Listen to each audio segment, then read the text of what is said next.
where they belong on the shelf. Am I going to put these books in order of, like, the right order this time? That's the real question. So, hello, my name is Kate and I'm coming to you today with my April wrap-up. I have wanted to film a video for BookTube for a long time, and I finally convinced myself that I should just do it. There's no reason for me not to. I should just do it. So I'm going to speak to you today about the books that I read in April. As I'm sure you're all aware, with the current situation, a lot of us have had a bit more time on our hands.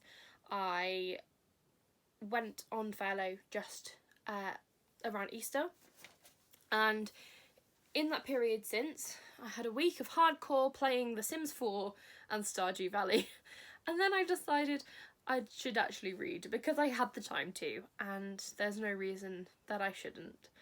And then since then, I have completed 8 books, which I am remarkably happy with. I have never used the word remarkably like that before. I'm really happy that I managed to read 8 books. I haven't read 8 books in a month, maybe ever. Really excited. So I'm going to stop rambling and just get into it. I should probably mention that I participated in the Owls Readathon this month. So the majority of these books, in fact all but one, were designed to fit the prompts for that readathon, or I picked the books based on those prompts. I'm awful at sticking to a TBR, so I picked the Professor career, and so that I could choose my own 7 owls, and I will try to tell you which book corresponds to which owl as we go along. So the first book that I read in April was Women in Power by Mary Beard. I read this for my Potions owl, which was to complete a book under 150 pages. This is non-fiction, and it is a write-up of 2 lectures that Mary Beard gave concerning women and power. Pretty much what this is a discussion about the parallels that we might not necessarily see between women and their relationship with power today and women and their relationship with power in the classical world. They're links that I wouldn't necessarily have thought to make, which is why I've actually rated this book 4 out of 5 stars. Not the most depth, so it couldn't be a 5 for me, but it is really interesting, and I really enjoy Mary Beard and her perspectives. If you're into reading about feminism and you're looking for some parallels between myth and today, then this is really interesting. So, yeah. The next book I read was for, I forget which owl it is, but it is the one that required you to read a book that starts with the letter M. And the only book I had on my shelves or on my Kindle that started with the letter M was Murder on the Orient Express by Agatha Christie. I'm not sure when the film that is depicted on the cover came out, but I bought this book intending to read it before I went to see the film. I didn't, and I went to see the film. So with that in mind, I went into this book knowing exactly what happens. This was a 5 out of 5 star read for me, because it's pure excellence. In case you don't know, Murder on the Orient Express is one of Agatha Christie's Poirot books. He's a Belgian detective. He solves mysteries. This one concerns a murder on the Orient Express. The Orient Express is a train line that runs basically across from Asia into Europe, and it just so happened that there was a murder on the train that Poirot was on, and he is going to solve it, obviously, because that's what detectives do. This was so well written. I loved the way that all the characters came across. I feel like I was in this space where I simultaneously knew them very well and didn't know them at all. And considering I knew the ending of this book, I spent so much of my time going, I wonder who did it, and then remembering, I know who did it. Like, the way that it's written makes you believe you don't know. I'm acutely aware that I'm waving this book around. I talk with my hands. I can't sit still. It's a problem. I do it when I'm on the phone, which is embarrassing because they obviously can't see you, but you guys all can see me, so whoops. But yes, this is very good. If you like mysteries, you have to pick up an Agatha Christie. I put her off for so long thinking she would be inaccessible, and I was so wrong. If you like mystery, you have to read Agatha Christie. I'm not big into mysteries, and I loved it, and I will be reading more Agatha Christie. So, yeah, I think I've said enough. The third book that I read in April was Call Me By Your Name. So, I rated this book 4 stars, and I feel very much a need to justify why I liked this book. Call Me By Your Name follows Elio, I think that's how you say it, or Elio. Elio, who is a 17-year-old boy, and Elio's father hosts a house guest every summer. The guest gets to stay there for free and do their own writing as long as they are respectful, and will also help Elio's father with his own research if necessary.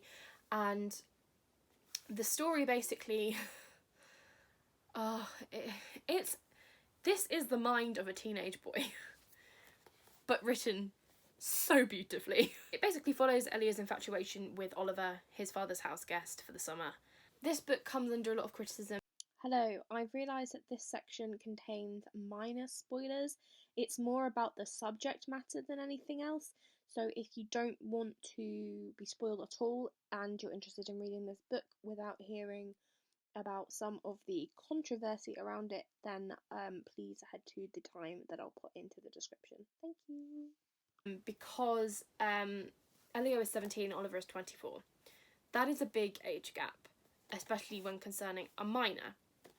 Now, I don't feel like it was too much of a problem because of the way it was tackled. It wasn't directly tackled as a taboo. It was never expressly said, but it didn't feel wrong.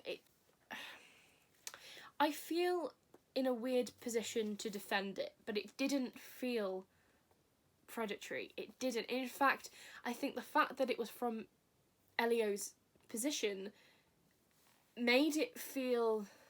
Hello, Editing Kate here. I just want to hop on to try and articulate what past me couldn't. I just want to say that because it comes from Elio's perspective, it doesn't have that huge power imbalance feel that would make a lot of age gap relationships feel wrong. And I therefore didn't have a problem with how it was tackled in this book at all. In fact, I feel like if you are going to write about an age gap relationship, this is the way that you should do it.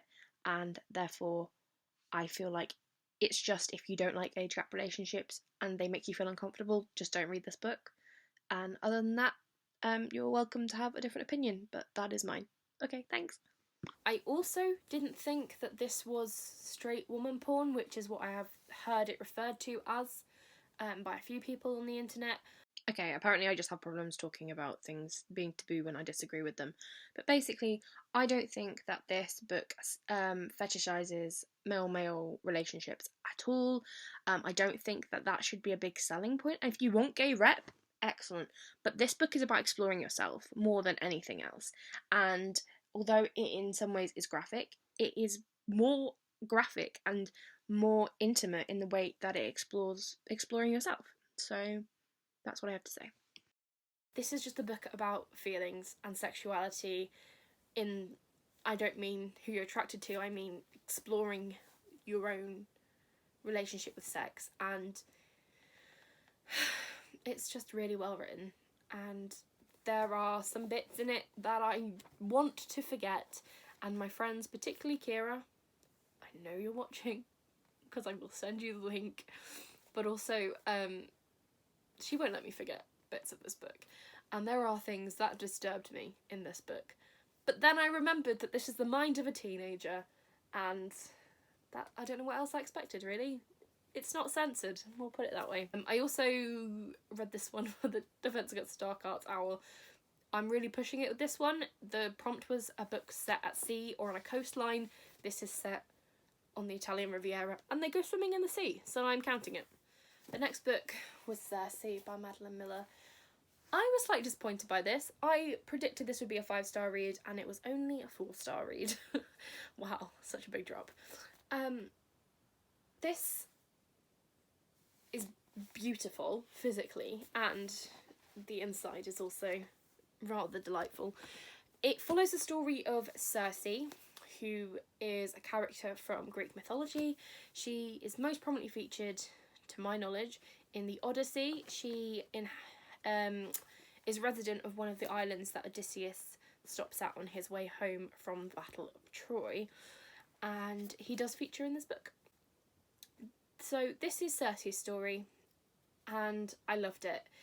I love that we got a Circe story. I think it was excellent, but I did have problems with it. I feel like this book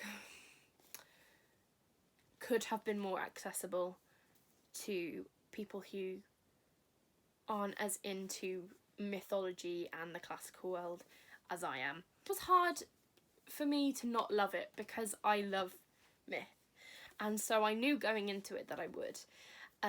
But even for me, I found some of the references slightly obscure to things that I might not necessarily have read up on in a while. But then not every book can be a gateway into mythology, and sometimes it's nice to have a book that is written for people who already know mythology. I don't know where I sit on that one really, but my biggest problem, and the main thing that actually brought it down to a 4 for me, was that I wasn't totally sold on Circe's characterisation.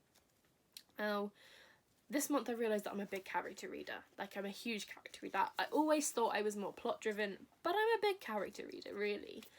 And Circe is a goddess, but Miller does a wonderful job of making her very human.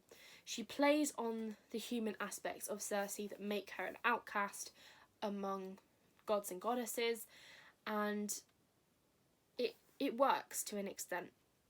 But there are aspects of humanity that I wanted Circe to have, and that I thought would fit really well, that she didn't have. And I think that was mostly, I wanted to cry with Circe. I wanted to feel the anger and the hurt and the grief. And I didn't. It was mentioned and glossed over, in my opinion. But I feel like those are such strong human emotions, and we see Circe reference them in the other human characters. If it was a purposeful decision to not let Circe feel those emotions because she isn't human, it didn't come across that way to me. And so I think it either needed to be clearer that Circe didn't feel the same way as the humans, feel grief and anger the same way humans did, or it needed to happen. I really liked it. It just wasn't perfect, and that's why it's not a 5-star. Oh, I also have to add in something, because I love the Odyssey. I love what she did with Odysseus' character and how she explored what would happen after the Odyssey. I thought that was a really cool thing. That was probably one of my favourite bits of this book, was actually the way that we looked at the Odyssey, or the way that, you know, the bit of story that comes after the Odyssey was here. So, yeah. Oh, I also read this for the History of Magic OWL prompt, which was to read a book featuring witches. The next book I read was actually an ebook, not an ebook. I listened to an audiobook, and so the audiobook was read by Eleanor Tomlinson, and I haven't told you the title. It's The Monstrous Child by Francesca Simon. Hi, me again. I didn't say, but I read this book for the Transfiguration prompt, which was to read a book featuring shapeshifting. And on a similar myth train, this one borrows from Norse mythology, and is again a story of a goddess, but this time we get the Norse god Hel, who is daughter of Loki, and she becomes the queen of the dead, of Hel. I sadly only gave this book 3 out of 5 stars, and the narration was wonderful. I can't fault it, but again, characterization drove me mad in this one. My biggest upset was that Hel doesn't grow up. When we first meet Hel, she's being born. That's it. We follow her from life through to the end. She just didn't grow up. She remained so childish, and the way that she thought and felt was super childish throughout. And I wanted her, really like wanted her to mature, because again, I wanted the emotion, and all it was whining, and it wasn't true anger, and there didn't seem to be this seething desire for revenge, though she said there was. There seemed to be just childish resentment, and I couldn't feel it with her, and I think that was my biggest problem. Now, I'm not sure if this book is actually middle grade, and if it's middle grade, I can understand why the protagonist stays so childish, but it didn't feel like a middle grade when I read it. Different time of day, same reason that I'm here, minced my words once again. So basically, I've since found out that this book is in fact middle grade, but I am a firm believer that no matter who your target audience is, the protagonist doesn't have to be their age. Okay, it's an easy way to make it more relatable, but I think especially in this instance, it would have given a much better message or a stronger moral to this story if Hel had emotionally matured, and she didn't. And so you can probably, everyone will have a different opinion on this, but I definitely think that it would have been a better book if there had been emotional growth in the character. So yeah, that's just how I feel about this book. So yeah. Oh god. So my lowest rated book comes next, and that is Look Who's Back. This was a 2-star read for me, and I'm really upset about it because this had makings of a good book for me, and it just fell short. So if you can't tell from the cover, this book is about Adolf Hitler, but it takes place in 2011. So one day Hitler wakes up and he is in 2011 Berlin, and everyone thinks that he is an impersonator, but of course he's not. He's just Hitler. And again, my criticism of another book is characterization. I don't like the way that Hitler was created in this. I didn't feel like it suited him, and I hate that I'm defending Adolf Hitler, but just hear me out. Hitler did not get to where he did. He did not become the leader of the Nazi Party. He did not have control of Germany by just being angry. Okay, yes. He may have had this seething anger and this resentment that kind of his personality was built on, but it isn't all that he was. And in this book, that's all he is. He's just anger and misunderstanding. And there is no way that Hitler wouldn't be... Oh, look, it's me again. I've decided not to include the rest of this clip because I end up accidentally swearing at everyone through hand gestures that are completely irrelevant and unintentional. So here we are. All I said here was that there's no way that Hitler wouldn't have been adaptable and used the information and resources that he could access to further his own position, and make sure that he was knowledgeable on the situation. In this book, he kind of flounders around. He profits only from luck and circumstance and of being picked up by a TV studio. It just doesn't sit with me. It just doesn't work. And I understand what this book was trying to do. It tries to discuss and satirise the way that people on the internet cling to personalities, and Hitler was one of the right people to pick to do that. I mean, Hitler had a cult of personality about him, and trying to transplant that into the social media age makes sense. However, I literally paused here for so long, but what I'm trying to say is I don't think it works. I don't think that the author has successfully transplanted the personality of Hitler and using a cult of personality into the social media age. I just don't think that it successfully captures the way that people on the internet respond. And this was written in 2011, and so I was only 13, but I was an internet user, and I just don't think that it even captures that right. But more to the point, there's issues with how unchecked some of the prejudices of Hitler's personality, so references to the Holocaust, and just vast anti-Semitism that just doesn't check out to me. I understand referencing them, but there's just not enough rebuff from other characters to make mentioning it even like worth it. It just cheapens the book and can make it offensive to people that are sensitive to those issues. So I just was overall struggling to get through this. I just found it boring. I didn't find it funny. There were bits that made me laugh, don't think that there aren't bits, and I did wonder if maybe it was some way lost in translation, because this book was originally published in German and I don't read German. This is an English translation, but I'm struggling to see how I would miss the obvious references to pop culture, and just because they're in a different language. Like, I don't know, but I didn't like it. Anyway, 2 stars. End of. Oh, and I read this for my Charms owl because it's got a white cover. The penultimate book that I read this month was another audiobook, and that was Love and Other Things by Christina Lauren. I have never read a Christina Lauren book, and if my memory serves me rightly, they're actually an author duo. I think they're called Christina and Lauren. I'm pretty sure.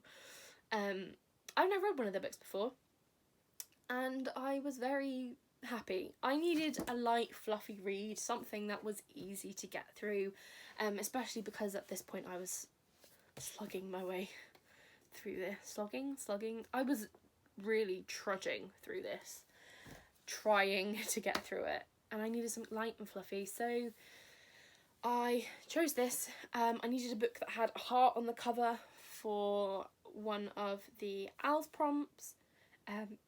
I was originally going to read Heartless by Marissa Meyer, is it? I'm trying to see it, but I can't see it. I was originally going to read that, but I was running out of time, so I switched to an audiobook. And I'm really glad that I picked this one. It basically follows the story of a girl. She falls in love with her childhood best friend. They get together as teens. They break up, and you don't get to hear why immediately. And then skip forward 11 years later, they're now about to be 30, and he reappears in her life. She is engaged to another man, thinks she has her life straight, and all of a sudden all these feelings come back, and then the story takes off from there. I really enjoyed it. It was something I needed. I needed a romance that I could gun for. It was emotional. Like, I cried, like sad cried, and I don't really cry at books, but it got me. This one got me, and it wasn't happy tears, so it was just really well put together. I gave it 4 stars. I can't really fault it. I'm not a massive, like, I don't usually rate romance that high. I'm not a big romance reader, to be honest. It doesn't do a lot for me, but I was really impressed with this one. I related to the characters. They read, they're bookworms, and yeah, maybe that's why it was extra good. But I'll definitely read another Christina Lauren book. Like I said, I'm not massively into romance, but I do like to pick them up. I like having that light, fluffy read that's just about reading about people in love every so often. And yeah, I'll definitely pick up another book by them. The final book that I read was a selection by Kira Cass. Now, I have been part of the bookish community for many years. I have been on Twitter since 2013, which means that within a year of this being published, I've probably been on Twitter longer than that. I think I've just had my current account since 2013. I've been following books online for a long time. This book was published in 2012, so prime time of, I would have been 14 in 2012. This was like prime dystopia when it came out. You know, that's all everyone was reading, the Hunger Games, Divergent, everything that was published around, like, coming off the back of the Hunger Games, basically. And I never read it. I thought I was above it because it's about, you know, it's romance again. I'm not a big romance person, but having read this now, this isn't just romance. The basic premise of this is that the prince needs a wife, and so 35 girls go to battle it out non-violently, just trying to win the affections of the prince, so that he can have a wife. And our protagonist, America, is picked, and she has her own baggage and her own stuff at home that she has to leave behind, and ventures to the palace. She is determined that she's just gonna, stick it out as long as she can, but she's not really in the game. She doesn't feel like she should be, and I don't want to say anymore because it will spoil it. But I really enjoyed this. I gave it 4 stars, and it is flawed. It's not perfect, but I really enjoyed it, and I can't give it any less than 4 stars because it was just really good. Like, I started it and thought, I started to, get those feelings of, oh, this is one of those books I would have really liked when I was 15, and I was like, I'm not going to enjoy it now, I'm not. And then I got a few chapters in. I couldn't keep the snobbery as much as maybe my brain wanted me to. I just really enjoyed it. I flew through it. I'm buddy reading it with a group of my friends in a Discord server. So, I'm excited about it. Like the rest of the series, I kind of wish the political intrigue, there was more politics involved, but at the same time, if there was more politics, then it wouldn't have the nostalgia feel that I want it, that I'm kind of really enjoying right now. So we'll see. The political intrigue could increase in the next few books. I think there's a trilogy, and then there's 2 companion sequels. But yeah, I really like this. I'm unashamed to say it. I'm trash for the selection. End of. But yeah, thank you very much for watching. I'm glad that I finally got around to actually doing this. It's been something I've wanted to do for a while, and I'm just a bit fed up of feeling self-conscious about it now. And, things going on in the world has reminded me that life is a bit short, and you should just, do things you want to do because you want to do them, and it doesn't matter what anyone else thinks, and as long as you're not hurting anybody, then why should it be a problem? Yeah, I really hope you enjoyed listening to me ramble on about the books that I've read this month. If you have a favourite book from April, then please let me know, or if you've got a book on your TBR for May that you're really excited about, then please tell me. I have big plans for May. I mean, like I said, I read all of these books. 8 books, more than I have ever read in a month. And in May so far, the TBR's looking a little bit, it's looking a little bit full. There's 10 books on this TBR. I don't think I'm going to read all 10. I'm really going to try. But there are other books I want to read, so I don't know what I'm going to do. I'm really bad at TBRs. Really bad. I'm rambling. I'm going to go. I really hope you enjoyed this. If you did, please subscribe. Give it a like. Like I said, let me know about your favourite books. And I'm such a sellout for saying all that. But yeah, I've really enjoyed doing this. So thank you for allowing me to entertain myself. I hope I've also entertained you. Okay, bye.